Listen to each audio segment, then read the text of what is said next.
Welcome, folks. Thank you for the view. Let's cut to the chase. What are we doing today? We're going to learn. This is a learning channel. I've been an instructor a long time and I'm best at teaching, and I'm going to teach you. What are we learning today? We're learning that it makes a difference. It makes a difference on your selection of motor company. Now, I was fortunate enough to be able to buy a new vehicle for the first time in my life. Many of you have purchased many a new vehicle. I didn't think I would ever buy a new vehicle. With my fix-it-up abilities, I always bought them, fixed them, kept them, just used them. But I'm not sure why I bought one. I didn't think I'd ever buy a new vehicle, but I'm going to call it a case study. This is my case study. I guess I bought it just to find out how good these are. Well, what kind of vehicle did I select? Well, I selected the sombrero car. Do you see that? That's a Mexican sombrero. Now, officially, that symbol or that logo does spell out Toyota. We'll put it up on the screen so you can see it. These arrangements spell Toyota, but here, you see it? It looks like a sombrero to me, so we'll call it the sombrero vehicle. This is an '06 Toyota Tundra. Okay, no, it's kind of old now. It's 14 years old, and I bought it brand new. This is the only vehicle I've ever bought brand new. This is probably the last brand new vehicle I will ever buy. This vehicle is going to last. So I expected it to pass two tests. The first test, and I should challenge you on your new vehicle. Let's see if you can say, yeah, it passed these two tests. Test number one, it better not mess up while I'm paying for it. Now, we have to define mess up. Mess up is where all of a sudden, without warning, you have to change your plans. Your vehicle is doing something so bad that you can't use it. All right, that's a mess up, like a recall or an oil change. That's not a mess up. You're expected to take care of your vehicle. If you have a recall, I'm not going to count it a mess up. They all have recalls. This one had the airbag recall. So the first challenge of a new vehicle, in my opinion, is it better not mess up while I'm paying for it. 60 months I paid. That's 5 years. Did it pass the test? With flying colors. I had this vehicle under a magnifying glass. I'm waiting to see what's going to mess up. And sure enough, right after I paid for it, it messed up. No, it didn't mess up. It didn't change my plans, but something finally broke on it.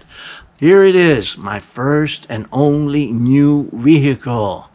And I'm waiting to see what's going to mess up. Let's see what you think about what I found that messed up. Okay, folks, let's continue the story of my case study, my new vehicle. I'm going to see what's the first thing that's going to break on this vehicle. So I'm driving it, and I'm going to see if it passes the first test. The first test is it better not mess up, and we define mess up, where you have to change your schedule. While I paid for it, it better not mess up. So I'm driving, and I'm an average driver. I didn't baby it. About 12,000 miles, which might be a little bit low per year. I was driving about 12,000 miles. No, it wasn't a work truck. It was mostly for transportation. Hauled a few things once in a while. So here it is, my new truck, and I'm waiting to see.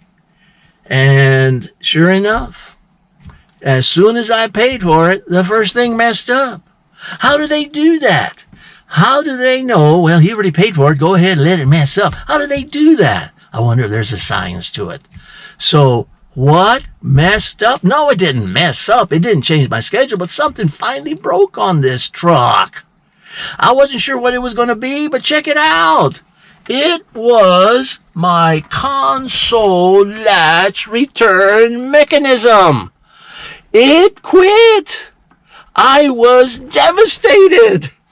As soon as I paid for it, something broke. Now we're going to go inside and see what happened with this thing. Is this a mess up? No, I was still able to go. Now let's continue some more. the second test a new vehicle should pass. And I challenge your vehicle to see if it passes that. The first test, it better not mess up while I'm paying for it. The second test is it better not mess up for the first 100,000 miles. So it passed the first test. All right, it's going to take me a little longer. I actually picked up a project car and I wasn't getting too many miles, but I finally got to 100,000 miles. And yes, it passed the test.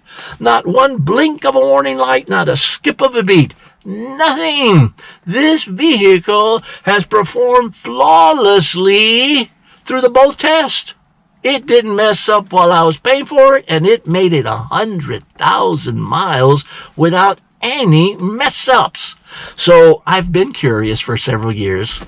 We're going to take this apart. Now, I'm pretty savvy about how this works, and there's probably two major possibilities. There's supposed to be a little spring action here, and I'll show you how it affects the operation of the door. Either the spring broke or the plastic broke. I don't think both broke, but watch this. It doesn't work. My console door won't stay down unless I do that. Let's find out. Stick around, folks. Let's see what broke in this flawless vehicle. Okay, guys, let's do it. Let's take it apart. I'm curious. I hope your curiosity is there too. Let's take it apart. Looks like it's... Okay, folks, here it is.